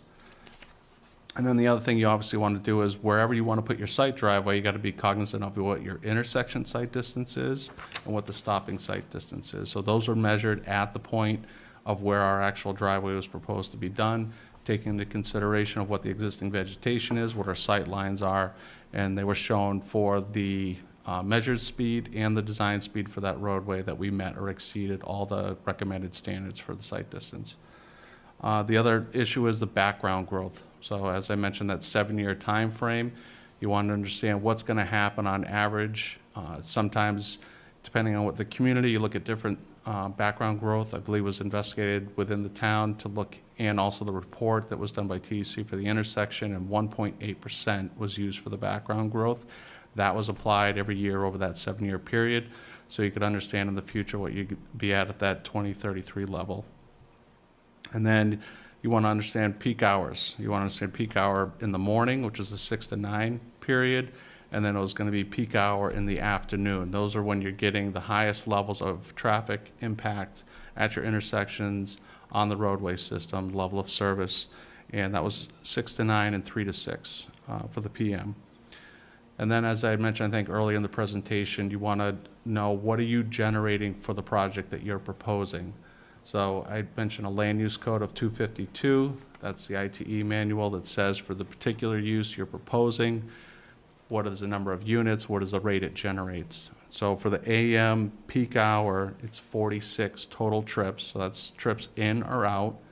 And then for the PM, it was 59 for the peak hour, total trips in or out. So I mentioned before that kind of rule of thumb to give you just a basis is one car is either leaving or entering the site on average a minute during that PM peak hour. That's the most conservative way to look at it in my mind. And then you want to know, well, where are those trips going? Are all those trips going and taking a left and going towards North High Street, or are they all going to the right and taking towards the intersection? So you'll see in figure 5 here, this is your trip distribution. And from our estimate, we're seeing that 85% of your trips are going to be taking a right out of our facility or taking a right into the facility, meaning they're going towards the 140 intersection.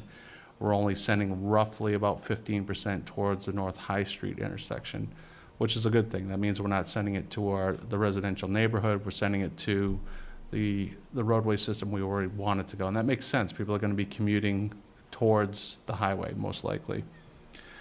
And once you look at that, you want to look at what are the build conditions. Go to the next slide, Jonathan, please. So you look at, I just mentioned the trip generation, that's figure 6, to give you a reference point. If you want to look at, to understand if you can see it, the peak AM hours are the numbers that don't have the parentheses, and the peak PM trips are the ones in parentheses.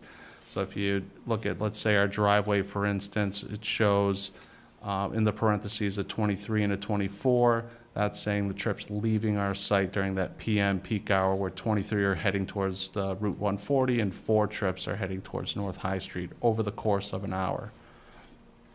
What I like to do is think about the 2033, the end of that 7-year cycle, after all that growth has been taken into account, after the project has been built and up and running for a little bit while, what are going to be the impacts to the roadway system and the intersections?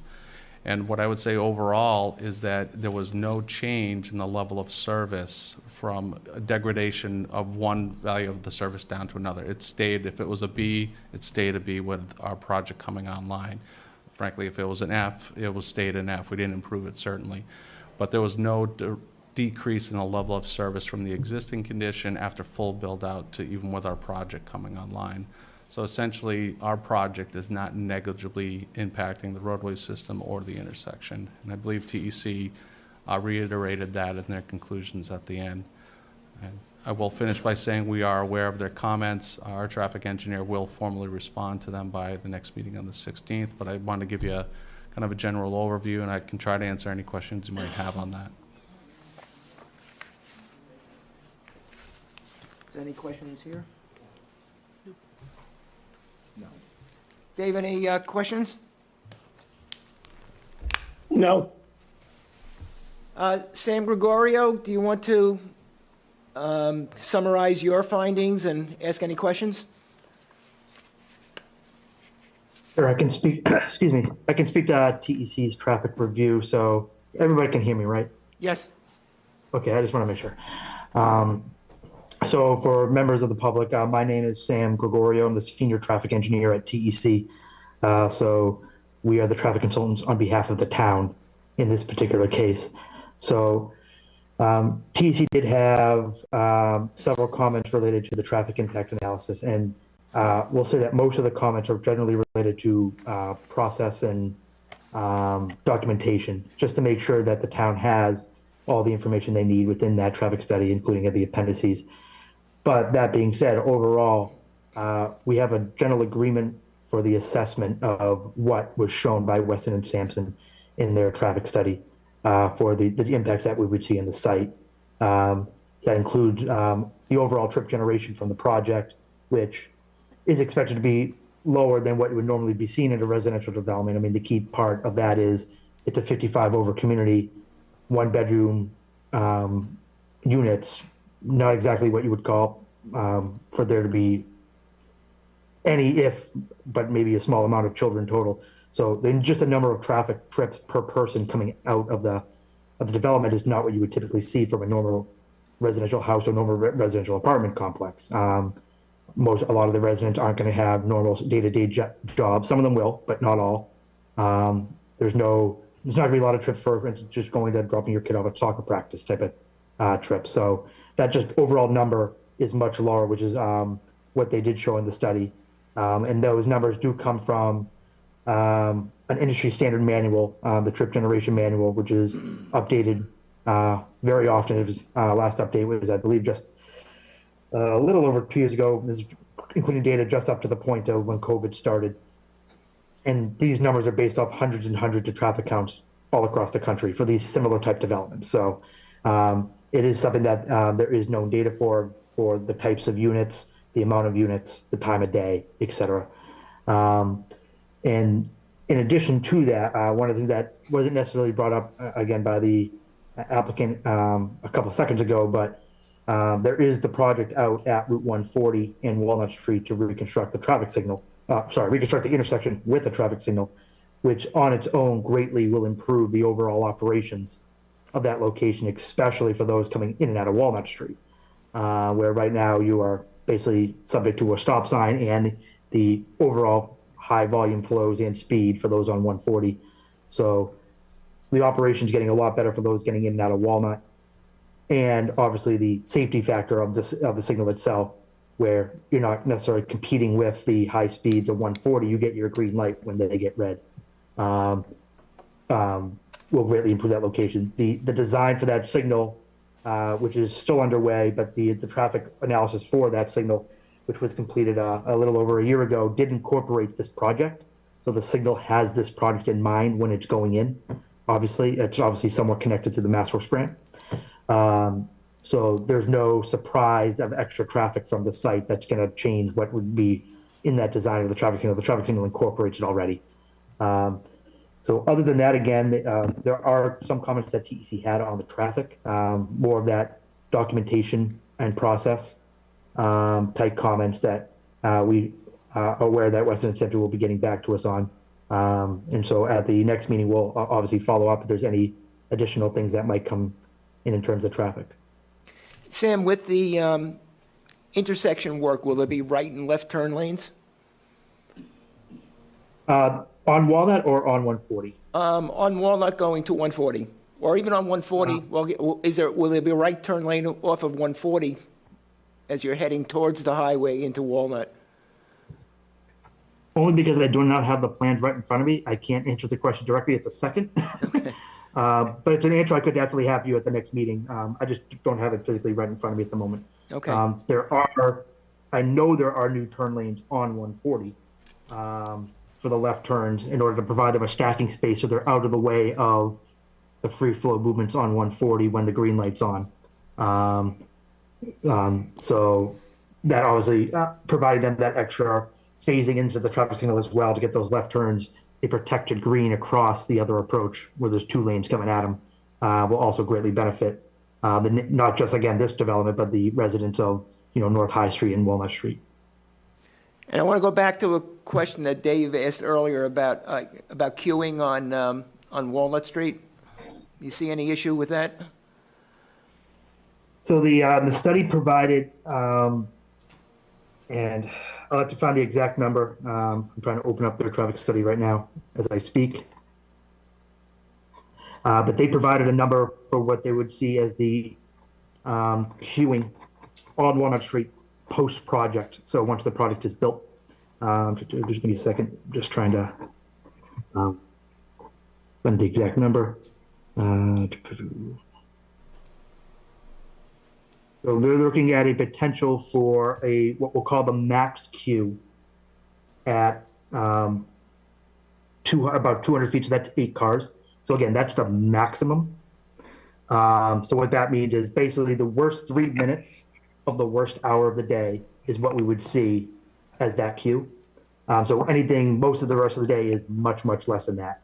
And that queue really is only going to occur during those peak hours. And again, that worst part of that peak hour, because that's obviously when most of the vehicles are utilizing Walnut Street in conflict with people on 140. So picture it exactly how you would think, people leaving and coming from work. That's obviously the biggest time periods. So what we see based on the distance from the intersection to the location for a overwhelming majority of the day, and again, this is a condition that's 2033, so 10 years from now, with a 1.8% growth rate compounded each year. So it's realistically a number of what we would see on Walnut Street that's most likely not going to occur unless there's a lot more development that's going to come in on Walnut Street and North High Street, which at that point they would have to do other things to mitigate their own impact. So other single family housing, other potential developments, which nothing is in the works. So that 1.8% growth rate that's been applied to all these roadways, especially Walnut Street, is something that's probably not going to occur just based on the way Walnut Street actually is. It's been included in the study to provide that conservative nature. So we don't necessarily see the queue as a direct issue based on the location that they placed the driveway now. Questions? No, thank you. Dave, any questions? No, I'm good. Anybody from the public have any questions relative to traffic? Okay. Sam, thank you. Anything else from you? Not this evening. Okay. So we're doing a site walk on Tuesday. We're meeting up at Town Hall at 1 o'clock. We've got to take the van up there. If you have any songs you want to sing, let Paige know. She's going to lead us in a sing-along. How about happy birthday? Is your birthday? Yes. Well, 50 at top of it, big 5-0. let somebody remember that, because I'll probably forget. We'll sing happy birthday. Or as a gift to you, we will not sing happy birthday. Frank, what I think we ought to do is try to schedule a working session to go over the waivers. So, Paige, the sort of the planner that you sent around to try to schedule the site walk, if you could do something like that to try to schedule a meeting on waivers. That was me. Okay. Doodle? That was you? Yeah, the doodle thing? You like Oh, that? okay. Yeah, I did that. Oh, good. I'm sorry. Diane will do it. Perfect. So from us, I think it will be Jess, myself, and Bill Buckley. Okay, Did and then anyone else me, do, Jess? Paige, and Scott? Jeff for waivers? So, well, Diana got it, right? So Jess, Frank, Bill Buckley, Barney, And Jess. For the sidewalk? yes, Frank. No, for discussion on waivers. Just discussion on waivers? Just waivers. Okay, Yes. yeah, I can handle that. So Scott, You, me, Scott, Paige. Frank, Bill Buckley, and Jesse. Jesse Johnson. And I was thinking maybe the week of March 27? When do you want to try to do it? The week, try to schedule something the week of March 27? Yep. I will not be here on the 30th. Okay.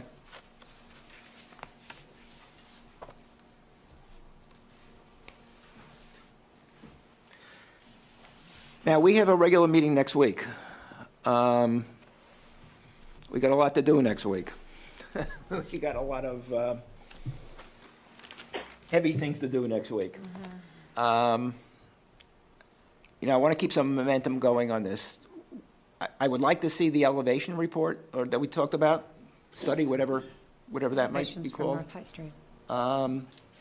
If you can hook up with the folks at TEC and try to respond to their letter, give us a sense as to where you're in agreement on that, and also on Chris Gallagher's comments. Yeah, what about this? What if we have a draft response letter, comprehensive of all of our, basically whether we acknowledge it, whether we're going to address it, and maybe not have the full modified plan set by then, but at least tell everybody the indication we're going, we can have that ready by next That'd be Thursday. great. And we Yeah, can okay. just go through that? Yeah, Okay. yeah. And then the next meeting after that, right now, is April 6th. And as I mentioned to Frank the other day, I may have a scheduling conflict. I didn't think I had one, but I may, and I emphasize the word may. I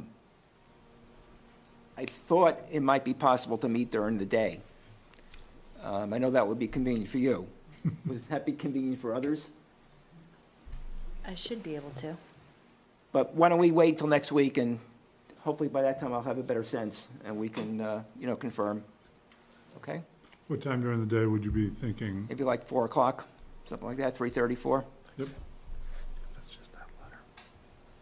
And again, for anybody who can't be there, because again, it would be during a day, and I'm not saying we're going to do it, because we're recorded, you have the opportunity to obviously see and listen to what occurred. And if there are questions that have arisen in that regard, contact us with respect to those questions. And in the meeting after that, we'll try to respond to them appropriately. So unless there's anything else, Paige, anything from your standpoint? Nothing. No, thanks. Okay, I see Mr. Galley again.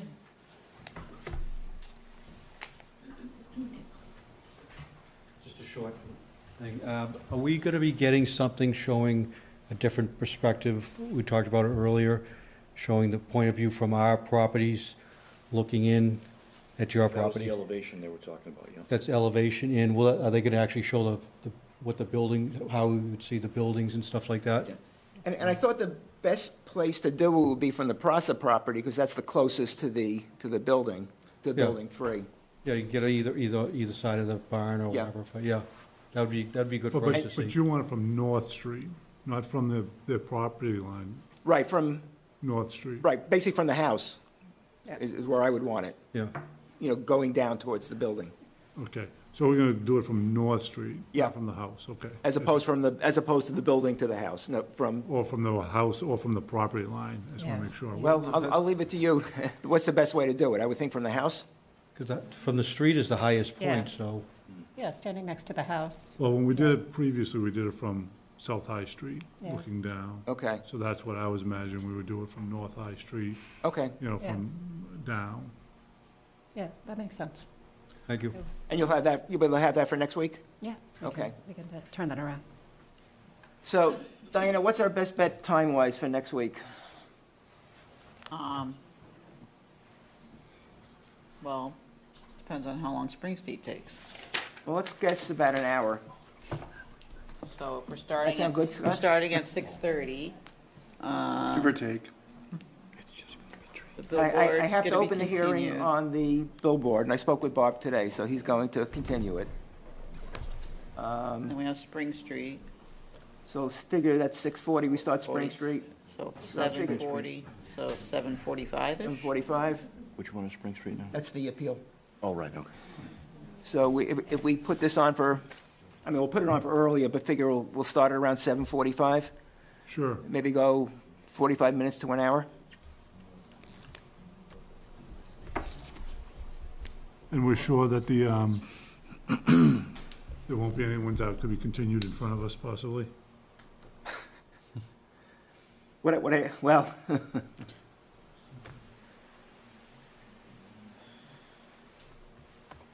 I think the best bet is to have you go in at around 7:45, and then we'll do the Moore Street after that. In part because I don't think Judy's going to be available till 8 She o'clock. said she's not available till after 8. Yeah. so. Okay. Originally I wanted to have that first, but considering what we're doing, we need her there. Okay. So And- figure around 7:45 plus or minus. Do you envision any more talk about the landscape design and plantings and things like that? You'll be with us on Tuesday? Yes. Why don't we wait? Ask me that question then. I think if Okay. we get a pretty good sense then, and hopefully the elevation will show us, the gaps. We'll let you know. Okay. I mean, if you're available by Zoom, that would be fine too. Okay, great. Okay? So I do have one question for April 6th. What would you anticipate we would be talking about? We'll find out next week. All right. Honestly, I don't know. Stay tuned. Honestly, I don't know. I guess it depends where we are at that point in time. Well, our hope is we'll be able to get all the comments back and agreements on, and my hope is we'll be showing you the final revised plans on that meeting, going through all the fine details on that, so that then on the 20th meeting, We can, you're either taking a vote or looking at a decision. yeah. Yeah, just So to the 6th reiterate, is- the 3:20 meeting with, I think we're going to be 3:20 with Conservation. We obviously want to talk to them first, make sure they don't have any concerns or comments, and then I think we'll have heard from everybody by then, and like Frank's saying, we'll just consolidate and get everything to you by April 6th. Now, you'll need a notice of intent from Conservation. That's right, because there's buffer zones across Walnut Street associated with jurisdictional wetlands, Yeah. and the work to tie in the utilities on Walnut is within their jurisdiction, that's why we need that. Okay. So there's nothing on our property? No. It's across the street? You're far enough away from the wetlands that nothing would be needed as far as that then? Yeah, the isolated wetland that's on our property actually is not jurisdictional. It doesn't have a buffer zone associated with it for state or local. Okay. So we'll see. Bonnie, Yes, sir. excuse me. I just wanted to make sure my understanding of the sidewalks, that's not something that has to be attended by zoning board members. Correct. It's just for information gathering, and you don't take public comments or input, right? Something like that. Yeah, so let me, again, the public's invited to go on the site walk. We do not deliberate. No decisions are going to be made. It's, I guess I've used this term before, it's like a reconnaissance mission. It's our opportunity to see what the site looks like. But it's not a meeting of the zoning board. It's not a public hearing, so we're not going to be deciding anything. We're not going to be taking any public comments. It's just to learn what the site looks like, where certain things would ultimately be situated. And as a consequence, it's nothing that Diana will be posting as a regular meeting of the board. It's nothing that would be advertised in the newspaper. So it's just our opportunity to see what the property looks like. Okay, because most likely I won't make it to the sidewalk. Yep. Well, hopefully you'll make it home on Tuesday. Today I'm going home. Barney? Yes. Barney, can I just chime in about the site walk? So, as the residents up there know about the situation, we don't want folks parking on Walnut Street. So we've arranged for a bus to take us from, the Council on Aging bus is going to take us from Town Hall at 1 o'clock. I think it's 1 o'clock, right, Diana? Yeah. Up to the site. And so if any of the residents plan on attending, I'm sure they know this already. I'm the last person that needs to tell them this, but either they can hitch a ride with us, or they could just walk over. But we're really trying to keep cars from parking on Walnut Street, and certainly not on 140. So, but if folks are going to use the bus, if they could just let me know, because I just have like a nightmare as if like 50 people showed up and I couldn't get everybody there. We do shuttles. I know that won't happen, but if you know, I'm not expecting you on the site walk, if you could just send me an email or call the planning office and let us know, we'll add you to the list. That's no problem. Okay. I was just gonna ask what time. 1 o'clock. Well, we're going to meet at 1 o'clock. Those that are taking a bus are going to meet at Town Hall by 1. So if you're going to walk over, figure we'll be there about 5 past, 10 past. Okay? Motion to continue to March 16. So moved. Dave, second? Second, Dave? aye. Kim? Yes. And Barney, yes. We will see you next week. Thank you very much. Thank you, appreciate it. Do we got anything else at all? A motion to adjourn. I move we adjourn. Second. Tag team. Yes. Kurt? Yes. Barney? Yes. Kim? Yes. Lorraine? Yes, yes. Thank you. Dave, yes. So I'll email you Monday. I may have to go to Albany on Tuesday. I'm not quite sure. So You're traveling around a lot. it'll just